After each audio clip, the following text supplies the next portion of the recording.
ladies and gentlemen. Welcome to NJPW-World Review. I am your co-host, Andre C.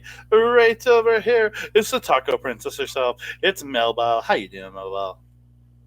I'm doing great, Andre. I am getting used to my arm hurting like hell because I got some more stuff added to Canvas Melball. It's been a nice day today. Got a nice leg day in. Good day all around. How are you doing, my friend? I'm doing pretty darn well. I got a workout in yesterday. Gonna come hang out with you tomorrow, as we record this at least. I'm looking forward to it. As this video comes out, we'll be hanging out tonight watching the AEW pay-per-view with a bunch of our friends. Shauna's coming. Yeah. Shauna is coming. Super excited for that. Yay, Shauna. All the peeps, well, except for Kat, are coming out. So sad. Remember how we were always like fucking Larry? Fucking Cat.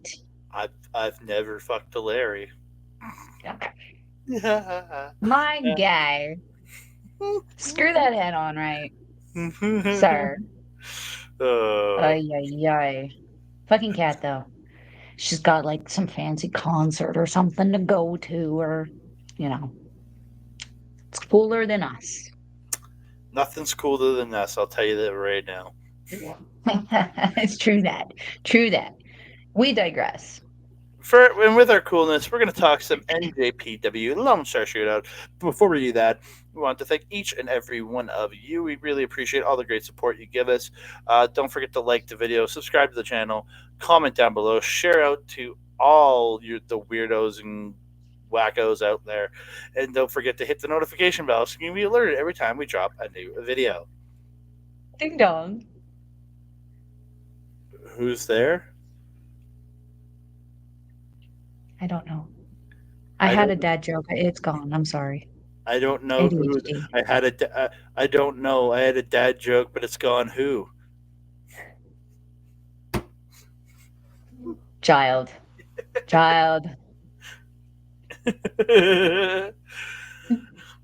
Oh, we're here. Ay. We're here to talk some Lone Star Shootout, and we're gonna get to that. We're gonna because Lone Star Shootout from somewhere in Dallas. I didn't really track where. Somewhere in Dallas, Texas. Dallas is Texas. Yeah, I'm crazy, but somewhere in Dallas, I didn't track what the venue was. Come on, Okay. You confused me. Don't confuse me like that.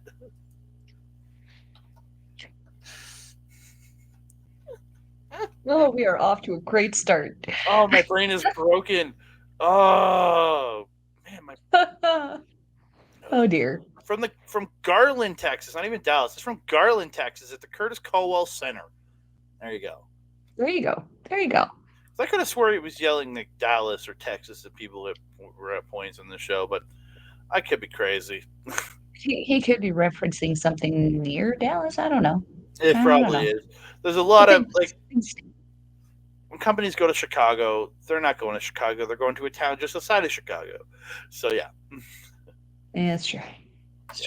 We kick it off with the team calling it was the team of Walker Stewart and Veda Scott. I love that tag team on commentary. I love those two. Strong Survivor match to kick a show off. It's what was it? The Stray Dog Army, Barrett Brown, returning for the first time in over a year, taking on a New Japan Academy wrestler, Matt Vandegrift. Matt catches Barrett running into the corner with his legs and like Yoda Tsuji style, and like smashes his face into the corner. Looked good. Then hits a Tiger feint kick through the corner. Then he misses a moonsault because Barrett rolled. He landed on his feet and then hit another moonsault following it up. Gets a 2 count. Barrett gets in. Andrade's do that? Pardon? Doesn't Andrade's do that? Yes. And Charlotte Flair started doing it also. Mm-hmm. Well, I don't think I've seen her do it in a little bit though. Husband and wife. I'm not surprised. What? Sure. Yeah. Yeah, they're married. At least they were. I don't know if they still are. Anyway, moving on. Barrett hits a rough-looking suplex into the corner, like literally into the corner. It looked rough as hell. Hits a hard German at center after beating up on Matt, and Barrett gets 2. Barrett gets the pump kick and the Osprey flip into picking up like that Osprey backflip over into the power bomb position, and it picks up. Barrett hits the power bomb, the buckle bomb into the corner, and Matt hits a spear for 2. Matt misses the 450. Barrett hits the sick kick and the bitter buster, which is a brain buster. But Matt Vandergriff kicks out at 2.9. Matt slips out of the double underhook, hits a roundhouse kick, goes dropping Barrett, goes up to the top, hits the 450 splash, and Matt Vandergriff is your winner in 4 minutes in 55 seconds, I think it was. I didn't write this one down. Yeah, it wasn't a very terribly long match, but for as long as it was actually a very engaging match for me. I thought it was a great opener. This Vandergriff, he's going to have a freaking hell of a career. He's a very talented, agile little guy there. The wrist tape, the lack of wrist tape, rather, always a thing for me. You usually always see people with wrist tape. He seems to perform very well without it, regardless. Very happy to see Barrett Brown again. I was actually a big fan of his when I first saw him on the Strong. What is this thing? The Strong product, the Strong brand. When they first kind of started up, I remember him being a lot bigger though, a lot more jacked. Yeah. But I feel like he moves a lot more easy now that he's kind of like bulked down a little bit because he's still shredded. He's still very defined. He's just lost a lot of. He used to look closer to Pac than what he was now. When I first saw him, I really like his brainbuster. His is just it was so good for how little he is. He did give up a lot of size to Vandergriff. He is very tall, Mr. Vandergriff. I just like also saying Vandergriff, even though it's not Vandergriff, it's Vandergriff. Vandergriff. Looks like he could be a part of the Stray Dog army there himself.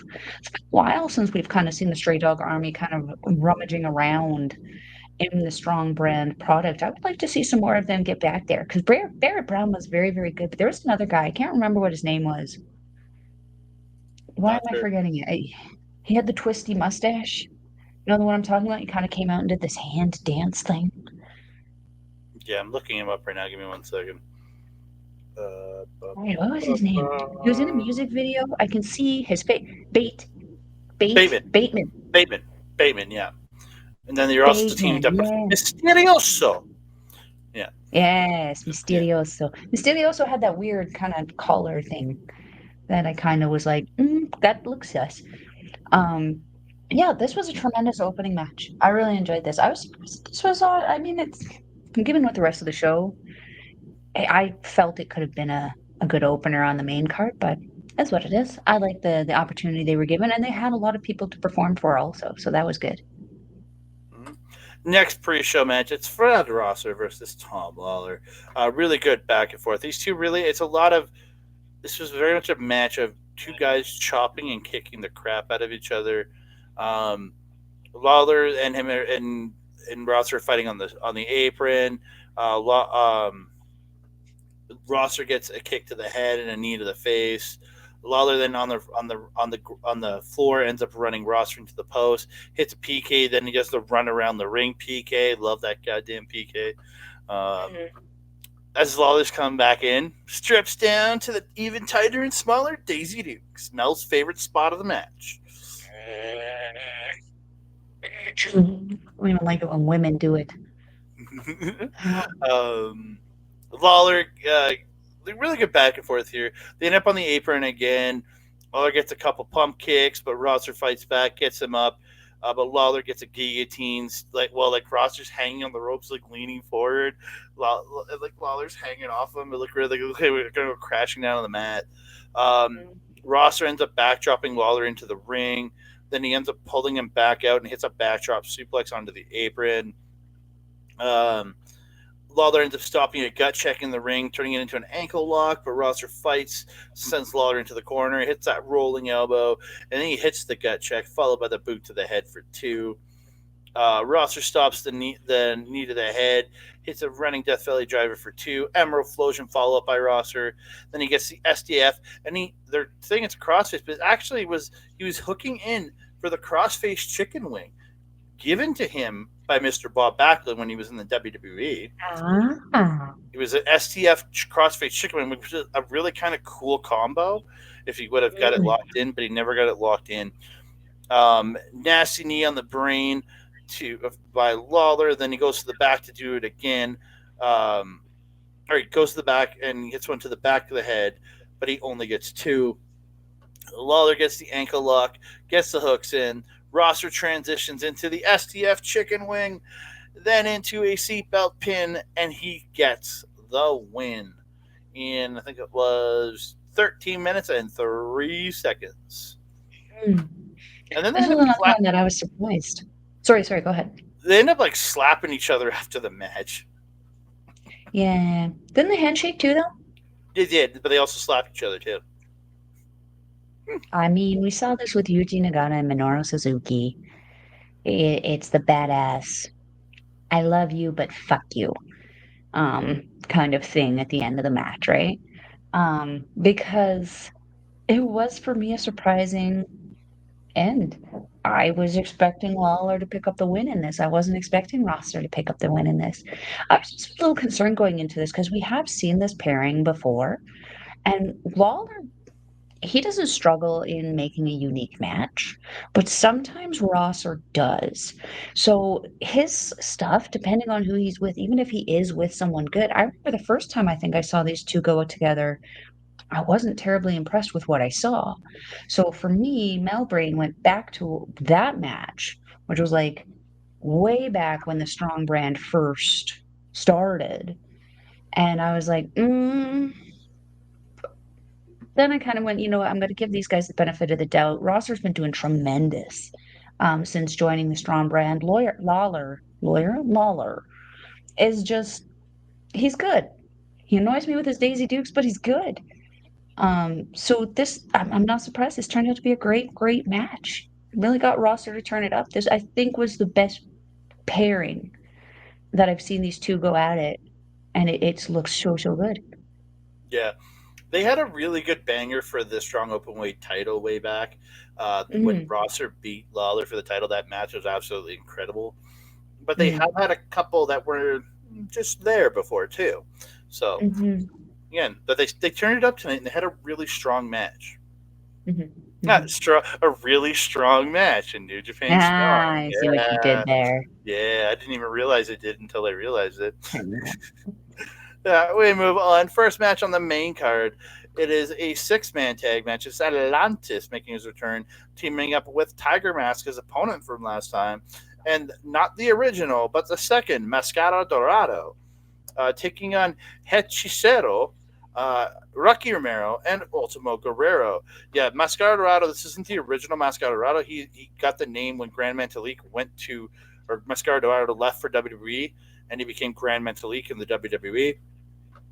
He took over the gimmick from there. So, yeah.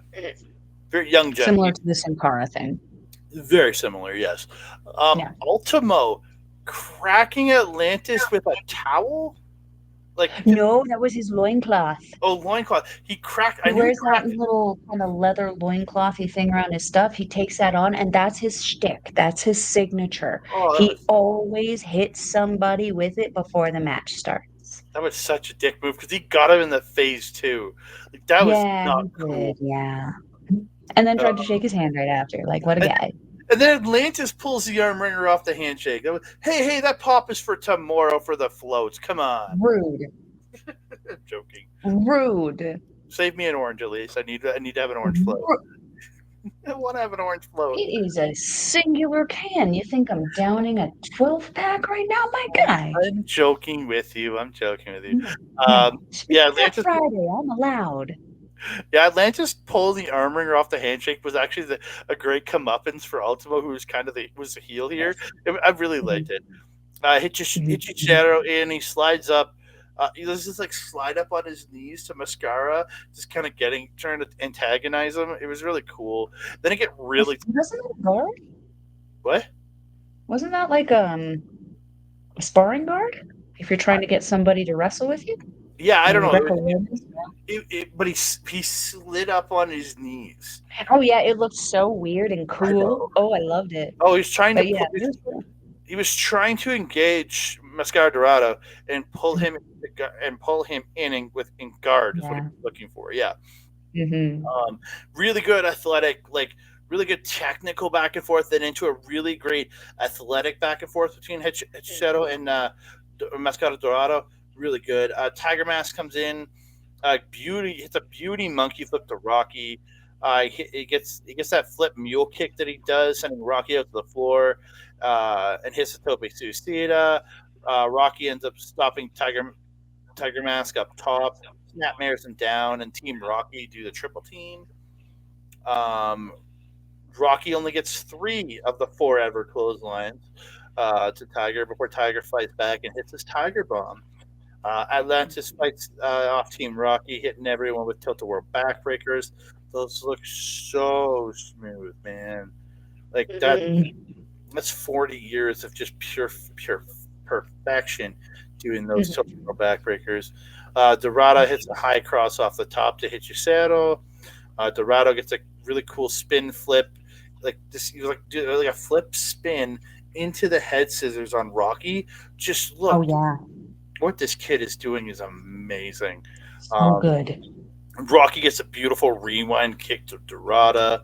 Ultimo and Hechicero double team, and then he hits like a back splat, like a black hole slam in backbreaker. Yeah. That thing hurt. I want Hiragi to steal that move. Oh. Yeah. Yeah, Kurumi Hiragi pulling that off on somebody would wreck their day totally, yeah. Yeah, victory roll into a monkey flip into the rear naked choke by Hechicero to Dorado, and then turns it into a pin for 2. Like when he rolled forward and then flipped him up in the air and then caught him down the rear naked choke. Yeah, flipped him. He got so much height on that. Ooh. It was so good, man. End of the match, so black hole slam backbreaker. The black hole slam backbreaker by Hechicero is reversed into a pin by Dorado for 2. Dorado then hits a crucifix driver, goes up to the top, hits the shooting star press, and gets the win. Again, amazing. There was one thing that I don't know if this is what it was supposed to be. Go ahead. But like there was a move that Hechicero did, which was like the spinning I wrote down spinning sidewalk slam thing with the arm trapped.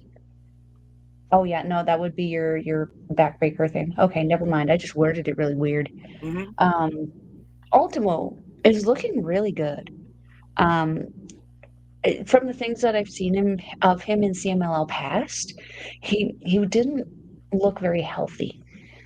He just, his look now is completely different. He looks healthier. He looks happier. He's still performing at the tremendous rate that he does. He looks better to me. Hechicero, I can't say this fracker's name. Hechicero. See, you cut out half of that, so I didn't even actually hear it. Hechicero. That guy was the unsung star of this match. I mean, everything that I wrote down was about him or Ultimo.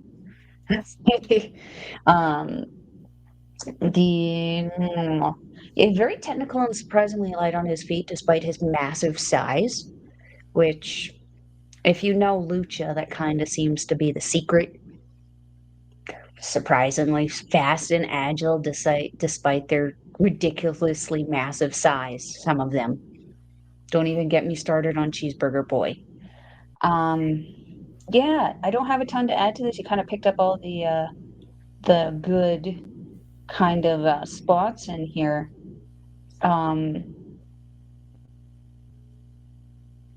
I wrote down something weird about Dorado where he did something, and when he landed, I'm pretty sure he was gripping his toes. I don't know what that meant. Anyway, let's move on from here because I don't understand my writing anymore. So we move on. Toriano versus Joey Janela. I do have to make a comment here, though. I think you and me saw a better, much longer version of this match. Or not better. We saw another version of this match at the Top Talent Pro Wrestling show last month between Janela and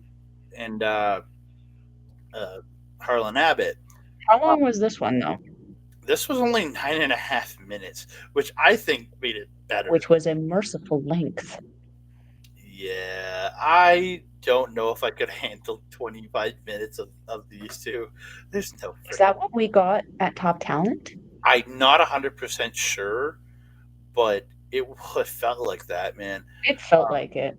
Yeah, Janela jumping Yano during his intro when he's being introduced. Janela says, "Welcome to my world. I want this. No DQ." Yano agrees, and he sprays Janela in the face with the cold spray, or what it's sanitizer. Then he removes a pad, each trying to throw each other in an exposed corner. Yano smashes Janela's face into the corner. Then Yano removes all the corner pads, so it's definitely a no DQ match now. They fight to the floor. Janela beats up on Yano. They're tossing each other into the posts, into the barricades. Janela piles chairs in the ring.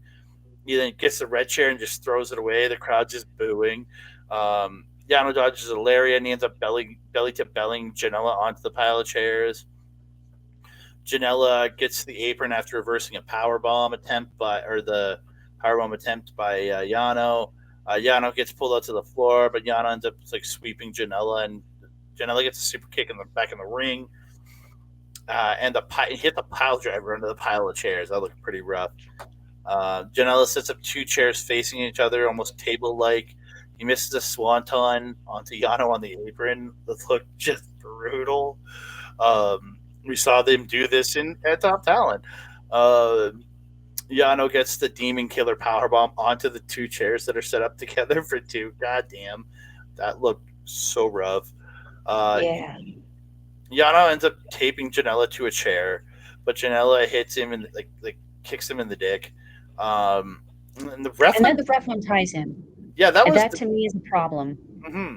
Yeah, that's where I was he's not there to untie you, Mr. Sir. You're there to freaking untie yourself. You can't get it? Too bad. You run around with that chair strapped to your ass. Yeah, so then Janela gets him up, Death Valley drivers him onto the chair, then puts a chair on top of Yano and hits a top rope double stomp onto the chair into Yano and gets a 2 count. Janela then tapes up the hands of Yano like this and goes and gets the red chair. Yano ducks the chair. Janela hits the ropes and hits himself in the face, which we saw Janela do at Top Talent. And Yano headbutts Janela in the crotch. Just goes full on forehead first, right into the crotch of Janela. Gets around behind him. Low blow, just goes with a low blow, and then rolls him up, and Yano steals the win in 9 minutes and 29 seconds. Merciful. Yeah. Merciful. I'm not a fan of hardcore shit. So this was not my jam. I was not interested. I couldn't get into this. I'm really sorry to say I'm not a big fan of Joey Janela either. But he also tends to do these kind of matches, so that's probably why. Mm-hmm. When he does do wrestling stuff, it's actually pretty cool. I'd wish he'd do more of it. We're gonna see him again in December. So this was just a match for me. Yeah, mercifully short. Yeah. I don't know. We'll see Janelle in December. We'll see who he faces in December. Oh, it's already been announced, my guy. Who's facing? I ain't watching that match. Oh, okay. Yeah, right. So it's going to be, you can imagine. Okay, good to know. You're going to be seeing some people sitting on the floor. All right. We move on. 8-man tag match. It's the Intergalactic Gorillas, the team of Tamatonga, Tangaloa, Kevin Knight, and Kushida, taking on the Bullet Club Dogs, Alice Coughlin, Chase Owens, Clark Connors, and Gabe Kidd. Loa and Chase start, but Coughlin just is running in, trying to get into the face of the Gorillas, and Tamatonga's coming in. It's just really good. There was a 4-way 10 punches in the corner from the Intergalactic Gorillas.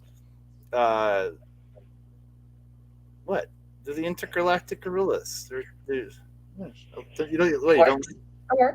don't like the Intergalactic Gorillas? No, it works.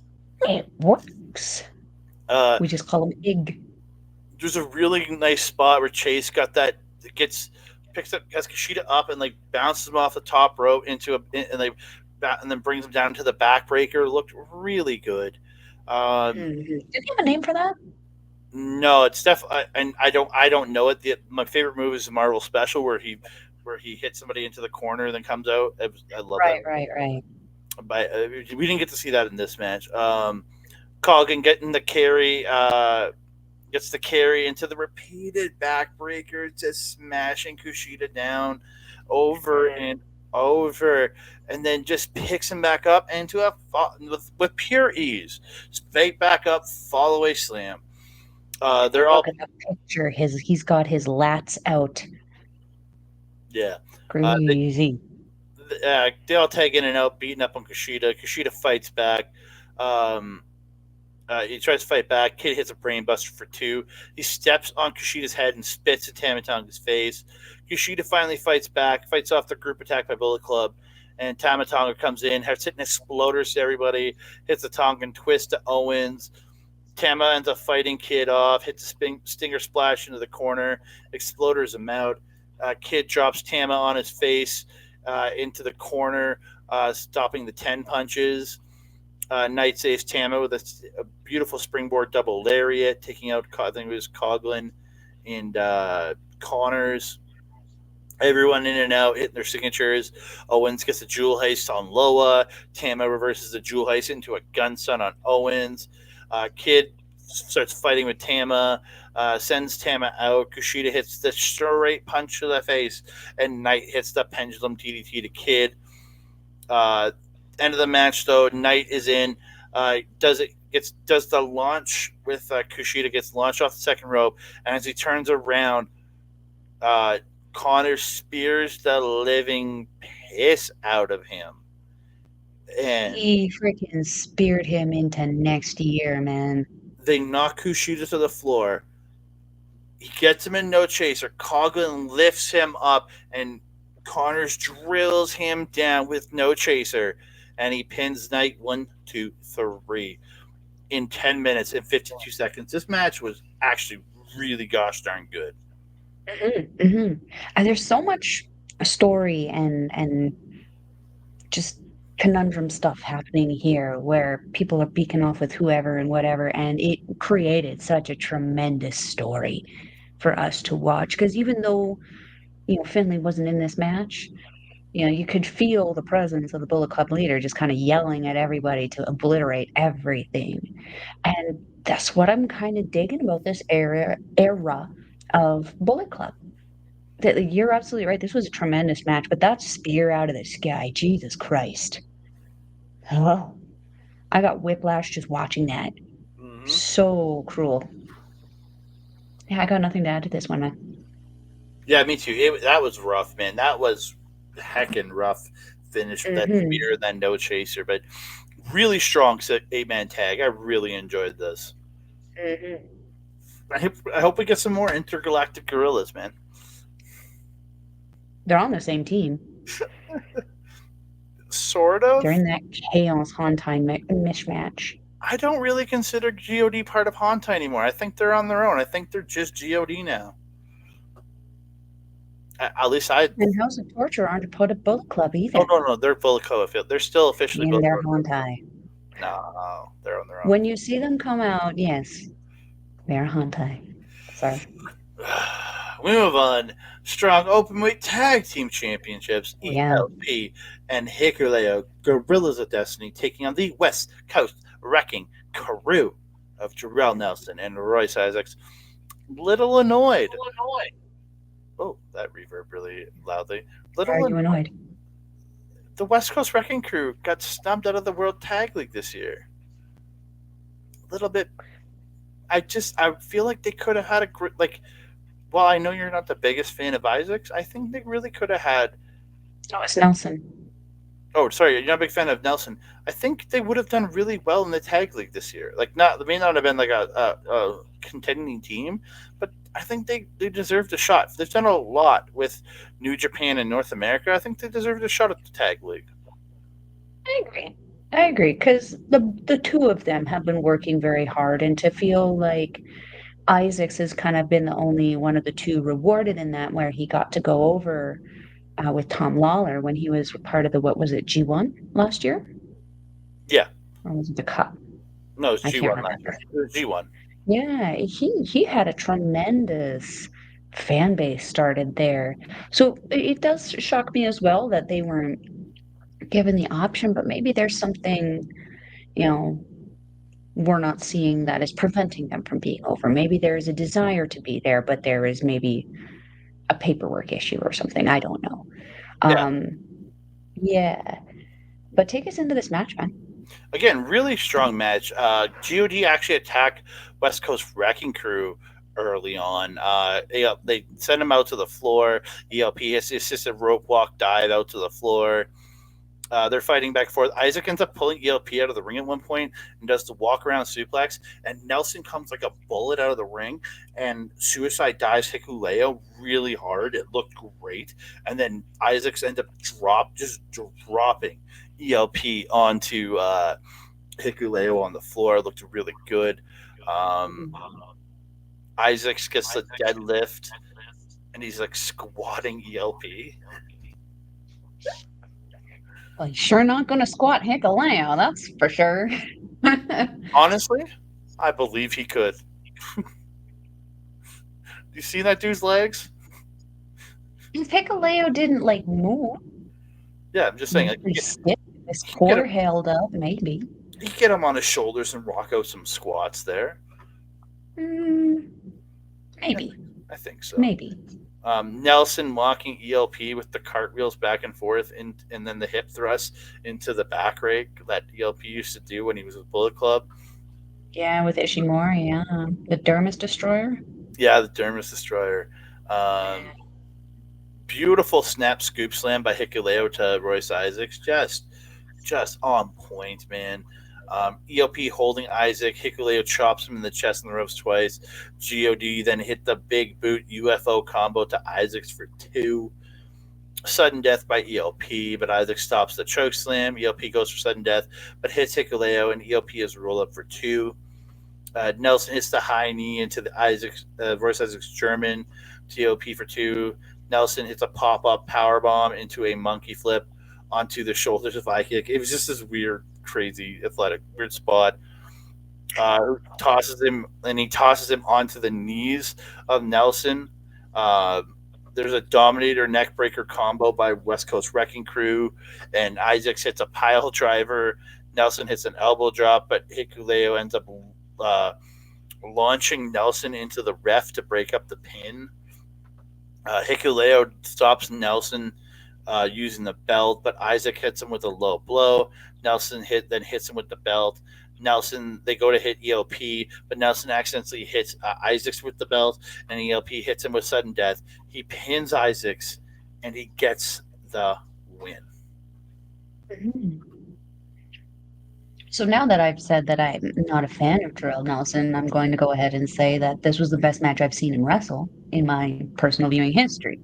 There was usually there's some point where he slips, falls, or stumbles or something, and he had the same problem that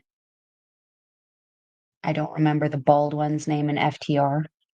But like the reason I didn't like him is when I first started seeing him in WWE, he had a tendency to mess up, and when he messed up, he couldn't mentally get over that hurdle. For the rest of the match, you could see he was overthinking everything he was doing because he was so focused on the one F up. Whereas the bearded one, he didn't have that. If he effed up, it was just like, okay, and moving on. Like he wasn't trapped by that. He wasn't limited by that. And I feel that there were points like that with Nelson, and specifically in the beginning of the Strong brand, where he would have a slip up or a hiccup and he would struggle to get back into the match. This was not a problem this match. There was no effery in this one at all. And I was very happy about that. It was a very good, solid tag team match. And honestly, I know you're big on Hikuleo and ELP. Up until this match, I wasn't sold. I really wasn't sold. This match was what sold me on both of these teams. Yeah, they had a tremendous banger. I really enjoyed this. I'd love to see them fight again for it because I kind of feel there's a little retribution coming anyway. I think Team Filthy has to actually start to get a little bit more of a foothold in NJPW, because since Lawler doesn't have the strong title anymore, I feel like Team Filthy is still a staple of the NJPW strong brand, but there's no representation of them in the strong brand right now. I don't like that. I don't like that. Just don't give Limelight a title. That's all I ask. Oh no, Limelight needs that never open weight title, man. I'm joking. I would actually love to see that match, just to see freaking Shingo pumping Bomber into next week. Yeah, that would be pretty good. So we get again really good match. After the match, Judy actually posed with a kid in the crowd, hand him the belts. He's holding the belts, all proud where they're posing with them behind him. It was really cool. It was adorable, yes. It was very, very cute. That kid's life was made. Oh, 100% it was. Those belts were probably also very heavy. Oh, I guarantee they were. I've held the NJPW tag team titles. Not very light. I'll tell you that right now. Not like crazy heavy, but not very light. So that title can't be any better. The Stardom ones are good. They're not too heavy. Yeah, but yours is replica. I held an actual. It's true. Well, I guess you don't get to touch it. Moving on. I'm joking with you. Rude. We move on. It's Mystico versus TJP. I'm going to preface this by saying I didn't like this match. I found it really awkward. It didn't flow for me. I don't know why. This is what I expect out of a CMLL match. This is why I don't watch the product very often. Yeah. So Mystico is the former Sin Cara in WWE. He wasn't never part of the Lucha. That was the other Sin Cara. I know. Yeah. I just use it as a way to make fun of it. Yeah, they brawl on the floor. TJP gets the advantage. He runs. He runs Kata. Runs a Mystico into the corner hard in the ring. A guy in the crowd yells, "Anyone except TJP." I was just like, "You dick." TJP was the obvious heel in this match. He was Public Enemy, obviously. Yeah, he is healing it up here. Even though he's a big face in Japan, I guess he's a heel in North America. Mystico hitting arm drags and tosses, sends TJP to the floor, hits a plancha, runs TJP into the guardrail. Mystico chopping him hard against the guardrails. TJP catches the 619 in the ropes, gets a Pinoy stretch in the ropes, looks really good. He gets a hammerlock arm breaker in the ring. Scorpion Deathlock turned into a Muto leg lock, turned into a surfboard. It turned into a pin for 2 by TJP. Mystico hitting a handspring into the leg scissors, then a rope walk arm drag, sending TJP to the floor. And Mystico hits a suicide dive, and he hits his own head on the guardrail. Holy. That's Sin Cara for you. Springboard splash into the ring by Mystico for Dose. Mystico hits the Swanton Bomb for Dose. TJP hits the boots to Mystico coming into the corner, hits a tornado DT. Mystico kicks TJP when he goes up top. They battle up top. TJP slips out, and he hits a cheeky Nando's kick of his team leader to Mystico, but Mystico just drops down and hits TJP with a super kick. He doesn't even sell the cheeky Nando's. It was my biggest issue with this match was Mystico not selling shit. Like Lucha. Oh, dude, we watched Atlantis sell. We watched Guerrero sell. As they adapted to the style. I know, but they were smart about the marketing. Mystico has always, I've always had a very not good opinion of Mystico, this version of Mystico, because since he returned to CMLL after going to WWE, he just kind of has had this little bit of arrogance, a little bit of ego on him, and it comes through in his wrestling for me. He really does wrestle like he thinks he's better than everybody, but then this is the quality of match that he gives us. He doesn't adapt to the North American styling at all, where we sell. He just does the lucha libre stuff, where they do the stuff and then they hair flip, Yeah. or like mask flip or whatever. They're Yeah. not like Ruth does the hair flip, but like that's what they really kind of do down there. So like, I'm not surprised that he didn't really sell. Yeah. So he hits a moonsault, but then he immediately but TJP gets some knees up. Briscoe immediately goes into a power slam, and that's where it's just like, TJP reverses the head scissors into the octopus, turns it into a pin for 2. Springboard splash for Mystico for Dose. That Mystica into the Fujiwara armbar, and TJP taps out, and thankfully it was over. I also want to say I hate that armbar. I don't like how he does it when you know how I feel about overselling, and I'm a huge Kota Ibushi fan, but Ibushi is a just terrible overseller sometimes. Mystico, when he gets into that armbar, I get when he reef on it, he does it too much. Like he's reefing his body and then reefing his hand at the same time, looking like he's jacking off somebody's arm, and then at the same time, I get the point of the elbow, but it literally looks too ridiculous for me. Maybe I'm just being too critical of the guy, but like I really have not enjoyed his wrestling since he's returned from the WWE. Again, and why he has why Mystico has a big head about him, I don't understand. Because hey, you went to WWE, you failed, you were kicked out for being a dick and not being able to adapt your style, also being just kind of shit in the ring while you were there. How you have a big head after you came back, I don't understand. I really don't either, because I could name 5 wrestlers in CMLL right now on the top of my head that I personally think perform better. Just sucks. Yeah. I would have personally liked to see someone like Volador Jr. in this match instead of Mystico. Hell, Angel Deroro, Golden Angel, that guy's freaking so good. Or his brother, freaking He-Man himself, Niebla Roja. Yeah. That would have been great. Yeah, I assume so. Are you muted? Oh, there you are. Yeah, we move on. It's Eddie Kingston and Satoshi Kojima for the Strong Openweight Championship. I'm not even going to go through this match. This match is just the two of them chopping the shit out of each other, lariating the shit out of each other. Kojima hitting DDTs, Eddie hitting back fists. It was great. Like, strong style match through and through. My biggest issue with this match is I felt it was too short. It only went 10 minutes and 43 seconds. This is your Strong title. This should have been at least 15 minutes of these two just kicking the crap out of each other. I loved it, man. Kojima hitting a beautiful brainbuster at one point. Like, I get a Koji an actual one, not a Tenzon one. Yeah. Gets a Koji cutter in there. It looks so good. Eddie hitting Northern Light bombs in this. In the end, though, Eddie hits a lariat to stop Kojima's lariat.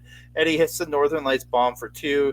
He hits 2 more spinning back fists, and then hits the Northern Lights bomb for the win. Again, it's 2 dudes just smacking each other up. I'd be going through just telling you DDT here, a chop there, a chop here, a chop there, a lariat here, a lariat there. I loved Eddie at the beginning, though, selling the shoulder tackles. Yes. That was beautiful selling there. After the match, though, Kid comes out, attacks Eddie, hits him with the Strong title. He says, "It's always these guys. I hit him in the back of the head. Ospreay made the same mistake, and I will bury him on the 16th, I think he said." So does that mean he's facing Ospreay in December? After the tag league's over? What show is that day? Is that or is he referencing Kingston? It would make sense that he would be fighting Kingston. He attacked Kingston. Well, it wouldn't make sense to me that he attacks Kingston, but then attacks him to face off with Ospreay. They're not even connected. And the 16th doesn't make sense because the tour is over on the 10th, and there's 2 shows on the 22nd and 21st. that I don't know. He He's made a, drunk. He usually is. yeah, he yelled about Osprey, and I don't know what. Maybe he's talking, or maybe he was talking about this because it's the third. Maybe he said the 13th because that's Battle in the Valley. Maybe he's talking about this match, but he said Maybe. Osprey made a mistake, and I'm like, I don't understand where Osprey came into this, but I think I mean, you and I both know he's the Billy Goat. It's Will Ospreay. You want to get some cheap clout? Mention Will Ospreay's name, man. I true. mean, kid needs it. Right now, he's been doing very well, kid, and he has that win over Tom Lawler, doesn't he? Yeah, he beat Or did Lawler Tom last Lawler time. beat him? No, he beat Lawler. He cheated, but he beat him. Yeah. So I understand where the cockiness is coming from, but yeah, I don't understand the Osprey thing. I mean, maybe he's got to do what he's got to do to try to add some credibility to himself. But the win over Lawler probably saying that would have probably gotten him just as much clout. Didn't have to bring up Osprey. Kind of confused me. But I suspect it's Kingston that he's going to be taken on in that, and not Osprey. Which Yeah. I'm interested to see because Kid is a very chaotic version of that UK strong style. Hmm. And Kingston has really adapted the Japanese strong style very, very good. So to see the two clash, that's going to be good. I just hope there's no shenanigans. Just leave Me, them alone. Let them do their shit. yeah, me too. Very much so. So, do you have any more on this match? No. All right. Oh, except for we almost got an elbow drop from Kojima. Almost. All of them. Almost.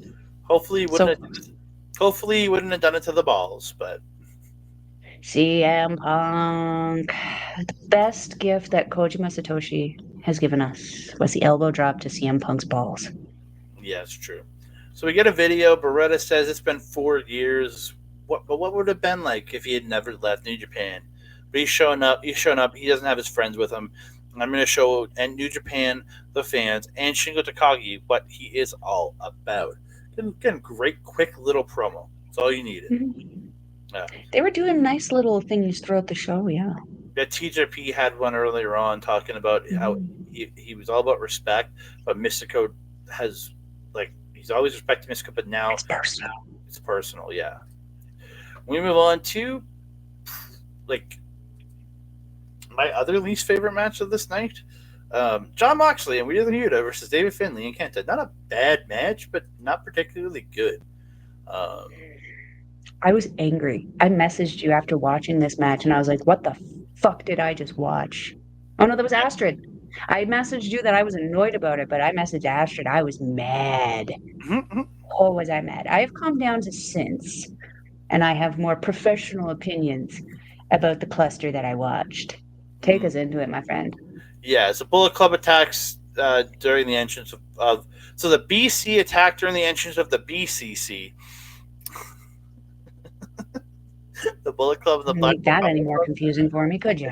Yeah, they brawl on the floor. Mox is drop rib first under the guardrail, which we didn't see, but the announcer said it, so that's why I wrote it. They're beating up. They're double teaming Yuta. They get in the ring. The bell finally goes. Bullet Club tagging in and out, beating up on Yuta. Kenta and Yuta trading strikes. Yuta gets an atomic drop and an integrated tag out. Mox in with Kenta. Delayed pile driver by Mox to Kenta. I thought he was like confused when he was standing there, but then the announcer's going, he's letting all the blood drain to the top of his head. It was really weird. I thought he was confused. Yeah. I really did. Hammer and anvil elbows. They trade kicks. Mox catches one, turns into Texas Cloverleaf, but Finlay comes in to stop it. But Mox like just holds the hold and just looks at Finlay like he's crazy. I was like, "What are you doing? Break the hold! Like sell the kick, douchebag!" Like he finally breaks it, and then Yuta comes in attacking Finlay. Moxley hits just a cutter out of nowhere to Kenta. It was kind of odd. Mox gets crushed up top. Kenta sends Yuta out. Kenta hits a PK. Finlay beating up on Moxley. Finlay biting the forehead. Finlay. This is where I thought I was expecting Moxley to bleed, but he didn't. Like Finley's biting Moxley's fingers, and I'm like, ew. Why would you put that man's fingers in your mouth? Like, You ew. don't know where those have been. Yeah. Uh, Mox is a hard discus Larry to tag out. Yuta and just like on fire here. Um, you like Finley goes and tosses him out of the ring. But Yuta grabs the rope, swings himself out, and then swings himself back in. And just comes in and Germans the shit out of Finley for two. Looked really good. Mm-hmm. Kenta Zing's trying pinfalls a few times to no avail. It's a hard DDT. Yuta ducks the title strike by Kenta and hits an angle slam for two. Moxley and Finley brawling. Moxley hits a backdrop driver. Finley hits an exploder. They keep brawling. Finley hits a spear. Kenta gets tagged in, hits the coup de grace off the top. I know you don't like that move. No, I don't. No. Mox avoids the Very GTS. Oh, sorry. Mox avoids GTS. They trade strikes. Kenta hits the palm strikes. GTS by Kenta is reversed into Death Rider. And Moxley pins Kenta. Because fuck Kenta, I guess. It's always fuck Kenta Day in NJPW. At some point in time, they need to stop punishing him. I would really like to see Kenta start to, win some stuff in his own freaking company. That'd be great. I agree with you. I did not like this match. I would actually say this was my least favorite match of the night, and it all is because of Mr. Mox. Mr. Mox Pox. First of all, I don't watch, just full disclaimer, I do not watch AEW. I have no desire to. I sort of do because Mariah May is there, but like that is my only desire. Even Takeshita cannot convince me. Not even Swerve can convince me to watch AEW right now. But Jon Moxley is the freaking reason I will not watch this show. This man is supposed to be one of your freaking biggest stars. And he wrestles in sweatpants with duct tape on the ankles. What? You're muted. The Thank tape you for was muting around. yourself, but you're muted. The tape was around his boots. For what purpose? Put the pants in the freaking boots. Get some professional gear. One of these people on this team right here looked like a legitimate professional representing AEW. And I'm currently pointing to him. The other one looks like they found him on a bus stop outside, put some fucking shoes on him, and we're like, let's go, bud. You gotta fight. We're gonna brawl. And in came Jon Moxley. I do not like this guy's style. The star of this show was Yuta. This was a Yuta showcase because when he got in there in the beginning and he was getting his shit wrecked by Finley and Kenta, he was selling it so good. He looked so good. But then when he got in there and it was his turn to fire up on the guys, he fired the frick up. He was matching the energy that he was supposed to give and making up for Moxley's absence of it. Give this man something. I have been hearing a lot of online negativity surrounding this man, and after this match, I want to frickin' know why. Because this was not something that was bad for this guy. This was frickin' incredible. This was embarrassing for Jon Moxley. Yeah. Again, I'm not a big Mox guy, so I'm not going to defend him here because again, his style is not. I don't really care for it. It's just that walk and brawl style that he has that I really don't care for. And when he throws moves in, it just looks. We call it sober fist now? I don't know if he's sober. I sure hope it is, because, like, gosh dang. Yeah. Frick, man. I was so, and now I'm fired up about it again. This was great. Let's fire up the Zack Sabre Jr. versus Mike Bailey. Just a flurry early. Just speedball, just going all out, just attacking Sabre early. Looked so good. He boots Sabre off the apron. Hits the triangle moonsault to the floor. Kicks to the chest against the barricades by Bailey.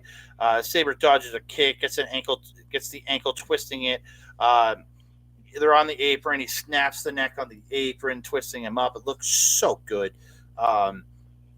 Sabre attacking the leg of Bailey, twisting the foot, like working, because again, the bare foot, so he's working the foot, working the toes. It made it work. They worked his barefootedness into this match, and I liked it. I know you don't like the bare feet, but they made it work. It gives me anxiety because those tootsies, now they become just like those fingies. You can start twisting your finger. You start twisting your big toe, you're not going to be happy. Yeah. Bailey getting a beautiful axe kick and then the down kick and the running shoot and start pressing too.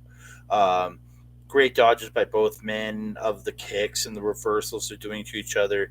And Bailey gets a penalty kick, but Sabre gets the knees up on the moonsault knees, and both of their legs are hurt because of the tooth of the legs crashing together. So good. They're trading seated kicks at each other. Sabre avoids a kick. And he hits like a slap. Bailey hits a super kick. Sabre hits a roundhouse. They both drop. Sabre stomps both knees into the mat. He pulls a monkey flip into an inverted figure four. Looked really good. Sabre getting the heel hook. Bailey pulls them to the apron. They're exchanging strikes on the apron. Then they start. Then as Bailey's standing, Sabre's just up kicking the shit out of him, and then Bailey turns around, hits the moonsault knees onto Sabre on the apron. Look good, and they go tumbling to the floor. Double jump senton bomb off the top by Bailey to the floor. 3 minutes left now in the 15-minute time limit. Tornado kicks avoided, and the tornado TDT is avoided. Bailey hits the tornado. He does get him getting the tornado kick and the ultimate weapon, which is that backflip off the top into the double knees. But Sabre kicks out of 2.9. Sabre catches the kick, transitions into the Zack driver, but only 2 minutes left. They trade roll up. Sabre and I guess the rear naked choke. They're each getting a hold of each other with pins and holds. Follow away moonsault by Bailey for 2. PK by Bailey. Hits the moonsault knees to the back of Sabre. Looks great. Sabre hits a flying triangle. When he's going for a tornado kick, he just jumps up in the air and grabs him in a triangle. Turns it into the omoplata, then turns it into the double arm bars. Sabre wrenching on the arm, and then he pulls the pinky out of place on Bailey, and Bailey gives up at 14 minutes and 54 seconds, 6 seconds from the end of the match. Ouch. And then the ref literally has to straighten the finger of Bailey. Just give it a little yank. I do it all the time. It's not a big deal. It's not that deep. It actually is. It hurts like a man pajama. But yeah, this match made up for whatever freaking happened in the match before. I forgot about that bullshit. It took me a day to get back into watching the show though after that, because goddamn.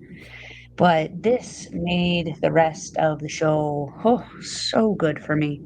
The arrogance that Zack Sabre Jr. had in this was just so nice. It brought me back to Suzuki-gun. Zack Sabre Jr., all he was missing was Taka Michinoku coming out and being a sound guy. I loved it. But just watching Bailey, who's usually just that positive, but once that bell rings, focused and in on that, we could see him getting frustrated, starting to get angry, starting to lose control of his emotions against Zack Sabre Jr., where we saw Zack Sabre Jr. maintaining that calm, maintaining that he knew exactly what he was doing. He was setting Bailey up, and I loved it. The technicality of these guys was just freaking awesome, but the trades of the strikes was so good because I felt that in strength, despite Bailey being so much shorter than Zack Sabre Jr., I feel that they were comparable in strength. Just because Mike Bailey has that very good like martial arts background. And even though Zack Sabre Jr. is really, really good with those strikes, I don't feel that he has the same background as Bailey. So he doesn't his strikes are not his strongest suit, we'll put it that way. But he really did stand up to Mike Bailey in regards to strikes, and Mike Bailey stood up to Zack Sabre Jr. in regards to technicality. This was a tremendous back and forth. I really enjoyed this match. Oh yeah, it was absolutely incredible. I Hmm. thought these two just absolutely killed it in the ring, man. Hmm. Just tore it up. Yeah. I They did. they this isn't like match of the year quality for me, but it's a straight up phenomenal match, man. Like Hmm. As I so, said, great way to follow up what happened before. yeah. So we move on to women's. It's the women's Hmm. IWGP Women's Title match: Mayu Iwatani versus Stephanie Vaquer. Yeah. I'm literally going by the ring announcer and the commentary. Stephanie Vaquer. That's how the They're ring both announcer. white as white can be. The ring announcer said Vaquer. Do me a favor, ask Andreas I don't care. afterwards. I'm going with the ring. I'm going with the ring announcer. He's Take us into the match. just because he's the same nationality and Chilean as her doesn't mean he knows he's right. Vaquer coming out with her CMLL Women's World Title and her Women's Tag Team Title. Uh, Good back and forth to start the match. Each trying to get the upper hand. Headlocks and pin exchanges. Mayu gets a roll up out of the corner into the drop kick. Vaquer hits a super kick. She gets a dragon screw out of the corner to Mayu that like she hooked the one leg in the ropes and then dragon screwed the other leg out. Looked so good. Um, Mayu tries a sunset flip, but Vaquer or Fakie, whatever the kick you want to call it. Stephanie stomps the eyes and then hits a running leg drop for two. Stephanie with the headbutts to Mayu and choking and kicking Mayu in the ropes. Mayu gets a head scissors and drop kicks to Stephanie out of the ring, but is kicked on the dive out, and Stephanie hits the springboard cross for two. Mayu hits a super kicks the heck out of Stephanie, and after slipping out of the package pile driver, she then follows up with a dragon suplex. Stephanie rolls to the floor, and Mayu hits the tope suicida to the floor. Mayu gets her back in, goes for hits the frog splash for two. She goes back up, but gets caught into a triangle choke when she goes for the moonsault. Looked like that was a Sabre Junior moment right there. Like catching her in the triangle out of the moonsault. But Mayu gets to the ropes. Stephanie headbutts and Mayu slaps her, but Stephanie hits a release German. Meteor in the corner by two by Stephanie. Mayu stops the lariat into a crucifix driver for two. Super kick, buzzsaw kick for two. Mayu hits a tombstone, goes to the top, hits the moonsault, and gets the win. The red and black gear on Vecchiata was great. I really, really like that. It fit her. It was also tailored to her very, very well. It just cinched her waist in, which is naturally very petite. She had some peekaboo cutouts on the side. It just looked really, really professional, very sleek. It didn't move either. Very, very impressive because North American gear tends to move around a lot. Um, I enjoyed Mayu Iwatani coming in without her mask for this intro. It enabled everyone in the venue to kind of get a look at her, especially if they didn't know who she was. But I also felt it gave us, as the fans who do know her, the opportunity to see her reaction to stepping out of the curtain and into another kind of environment that she's obviously used to. She's been over here before, but it's been a hot minute. Mm-hmm. Um, Vecchia was savage in this one. She was really working that heelish kind of angle in this for me. She was kicking hard, she was striking hard, she was doing her moves hard. Everything was very serious, very dominant from her in this one. Um, she was made for this style. Like, I feel like the lucha thing is just a secondary thing. I feel like Japanese strong style is probably a, a hidden thing in her that is starting to unlock with her facing people like Mayu Iwatani, facing people like Julia. Um, I would like to make the radical proclamation, send her over with the Fantastic Mania tour. Like, send her on the same flight, but then the guys go to NJPW and she comes to Stardom. Bring her over to Stardom for a few weeks. Let her do a 2-week tour with Stardom. I personally have a list of people I would love to see her fight, including Thekla, Momo Watanabe, Mirai. Mirai and her would have one hell of a slobber knocker. Azumi would be another great one. Pick up on that speed. But you know who I think she would give the best match to and who would give her the best match? Yuna Mizumori. The styling, I think, would be really, really good. I would love to see Yuna face her. It'd just be a great match. That triangle choke that you mentioned, what made it even smarter of her to do is, did you see what she was doing with her other leg? She had the one leg up and like choking and pulling her into the one leg. With her other leg, she was actually forcefully kicking out Mayu's feet so that Mayu couldn't actually gain her footing. She couldn't stand back up. So she was forced to go deeper and deeper and lay down into that triangle choke. I've never seen anyone do that. No. I thought that was a really cool, unique thing for her to pull out. And when I noticed that, I was like, oh, ooh, she's got that really smart technical background. Seeing her against Julia, ooh. And Momo. Momo's got that great technical background also. Would love to see that. Yeah. But nothing else on this one. This is a really good match. I really like seeing both of them go at it. And this was actually Mayu Iwatani's first time defending the IWGP Women's Championship in a New Japan ring.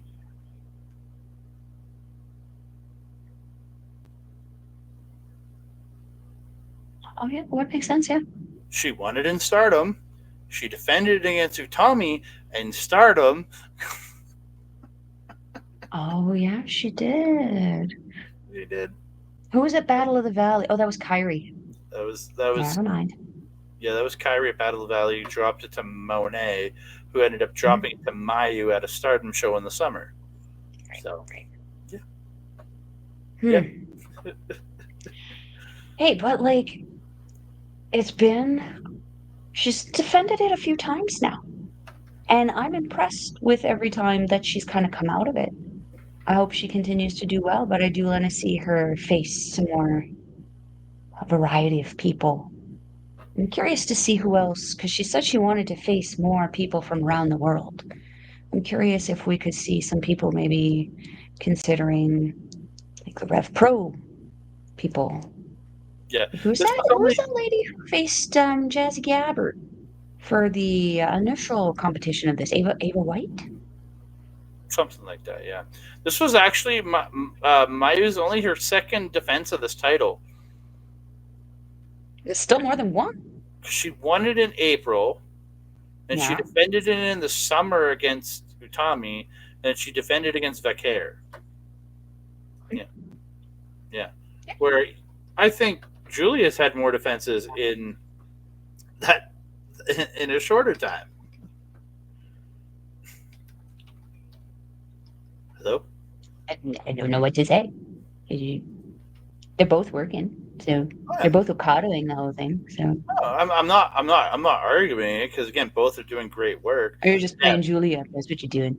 Well, Julia has 5 defenses since she won the title in July. So, just Well, I mean, the IWGP Women's Championship is more linked to NJPW. I feel, 50%ish, I guess, with NJPW versus Stardom.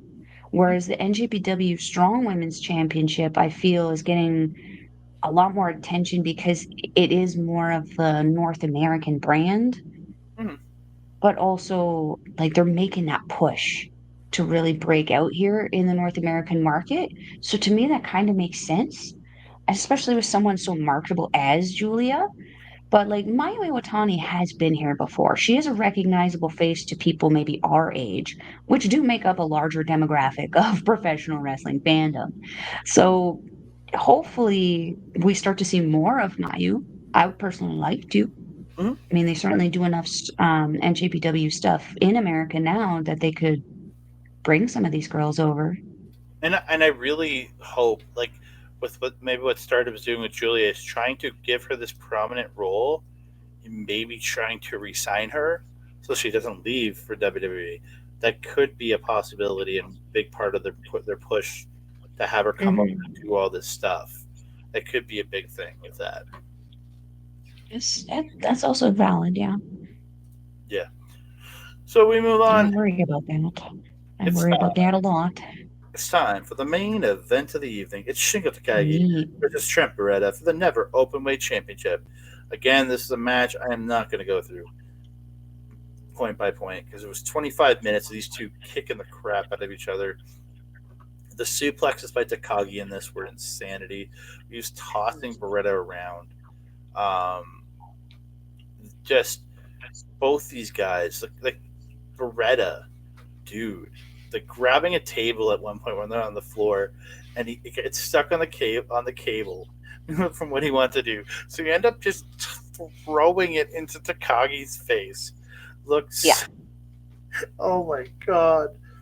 Improvise. Yeah, and they get into this point in the ring.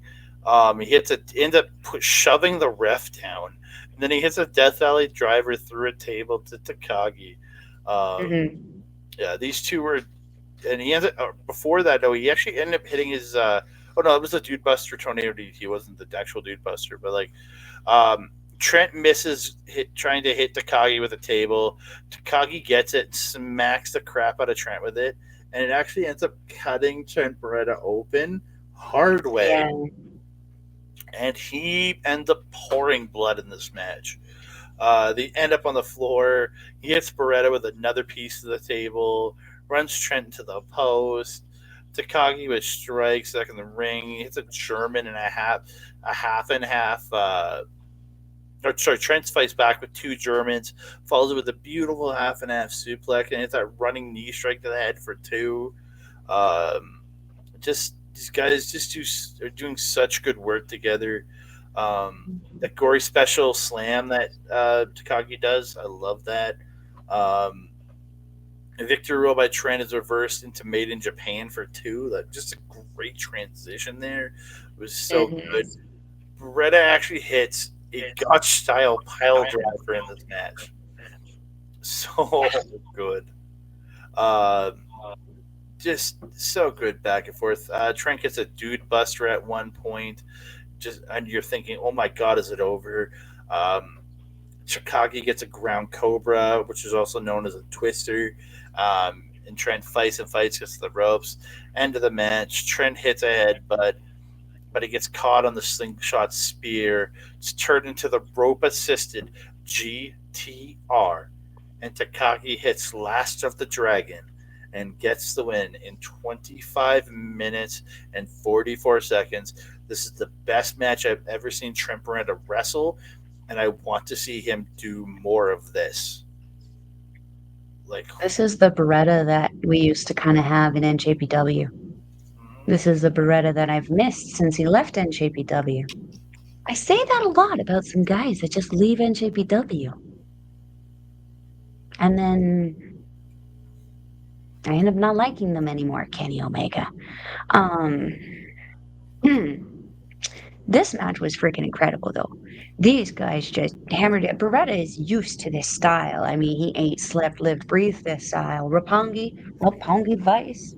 I still have that song on my playlist. I love that song. It's so fun. I wish that he came out to that still. Me too. That was just a banger. Well, I wish he would have come out to it tonight. Yeah. I mean, Rocky was there. Could have come out and supported his friend. And no reason I couldn't. But he did say he was coming with no friends. He did say in his promo. That's true.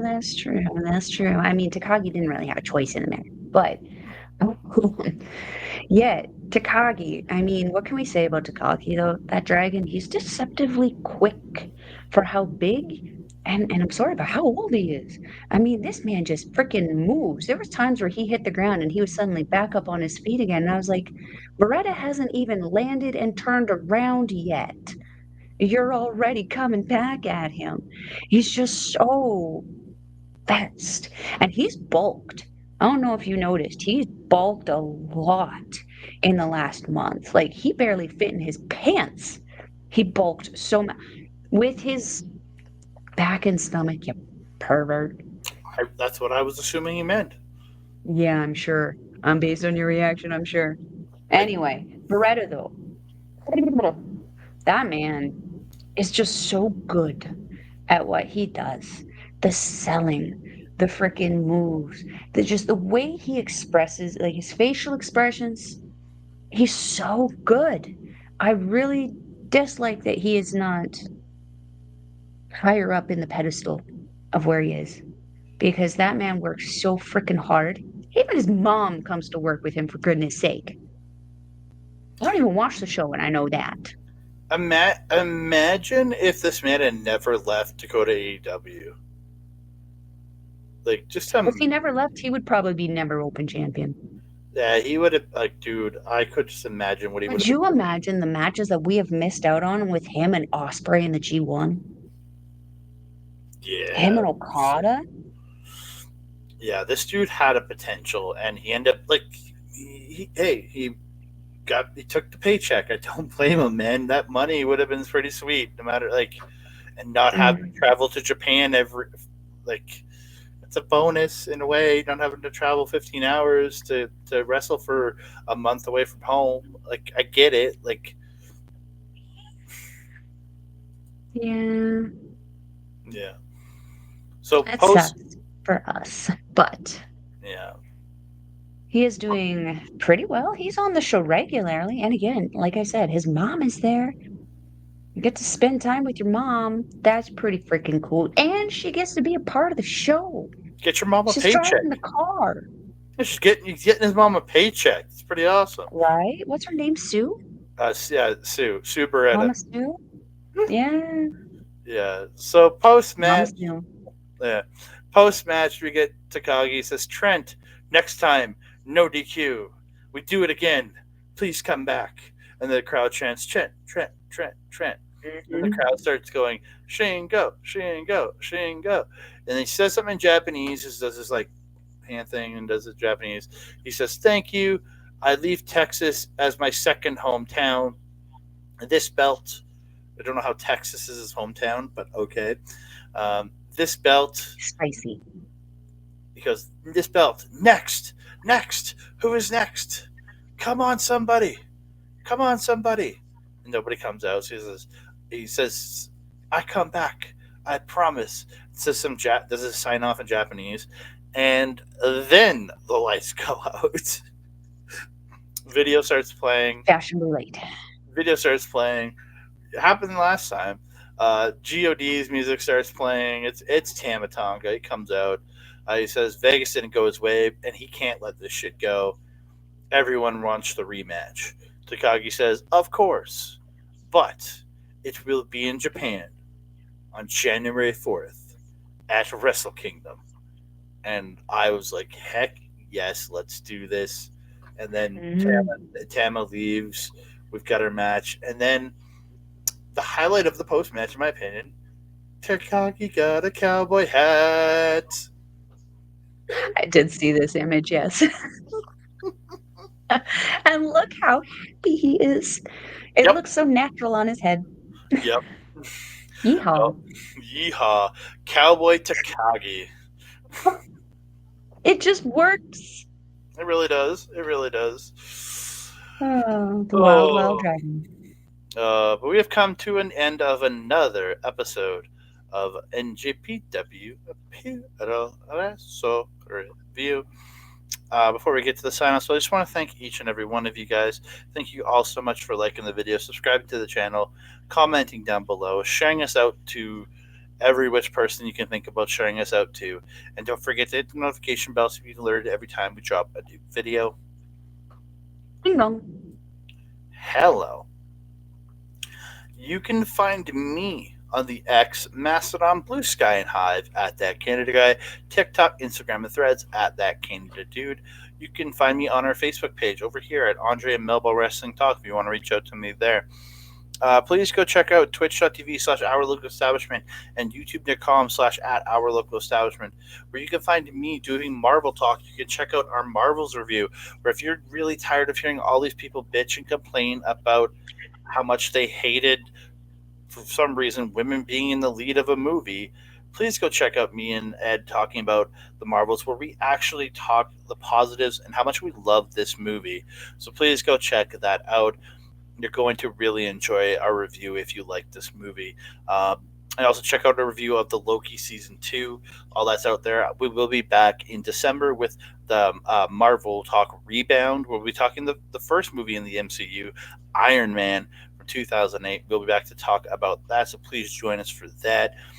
And then we'll be back probably in the new year with a review of the full season of What If, and then also in January again with a review of this full season of Echo. So please check us out there. Don't forget to go over to Backbreaker Video, where we are simulcast, where you might be watching us now. Please give them a like and subscribe to the channel. Also, please check out Mike's Twitch channels for all his live content at twitch.tv/MikeTheRef. All his great content over there, AEW watch-alongs, all his great gaming content. And if you want replays of his gaming content, go to youtube.com/@backbreaker_gaming, where you can find him, Mr. Rick Jules, Mr. Pete JC, and their freaking guest, Miss Kayla J. Kayla J. I love Kayla J. We all love Kayla J. Mm-hmm. Melball, where can they find you? If you're wanting to follow a Melball, you can find her on the X thing at Collins Melball. You can find her on everything else: Facebook, Instagram, TikTok, Mastodon, and Blue Sky at Melball Collins. You can also catch me on Our Local Establishment's original programming. Bear mindful, we're going through some schedule changes, so we're going to be going down to once a month now instead of bi-weekly, but we're going to let you guys know when we have a new episode coming out soon. You can also catch me on Astrid Pizarro's YouTube channel, where we do our showcase for the ladies wrestling called Ladies Wrestling Showcase. Go figure. Nice, simple name. It's been a hot minute since we did some chatting on there, though, because you guys like your booze and Astrid has to ship them to you. So we're going to hopefully get back on there in the next couple weeks before Christmas to talk all of things ladies wrestling. If you're wanting to watch NJPW, we will leave a link in the description box below. It is NJPW-World.com. Why did I say it like that? Why am I singing? Because you are crazy. God. Crazy. Anyway, NJPW-World.com. It is 999 yen, or approximately $10 Canadian. Shadow Sean Spears, or more like $9.50, according to that guy. But still an amazing price to watch some amazing wrestling. You can go on there and watch the show that we talked about today. You can go back there and watch the Super Junior Tag League that happened just before this if you have the time. You can go way, way, way, way, way back into the vault and see a time where Hulk Hogan actually knew how to wrestle decently. All that and more at NJPW-World.com. Andre, my trusted friend and colleague, do you have anything else to say to the beautiful people? Just thank you for all the great support, ladies and gentlemen. We really appreciate all of you. And that being said, I am your mom. Over there is Andre. We will see you next time. Adios.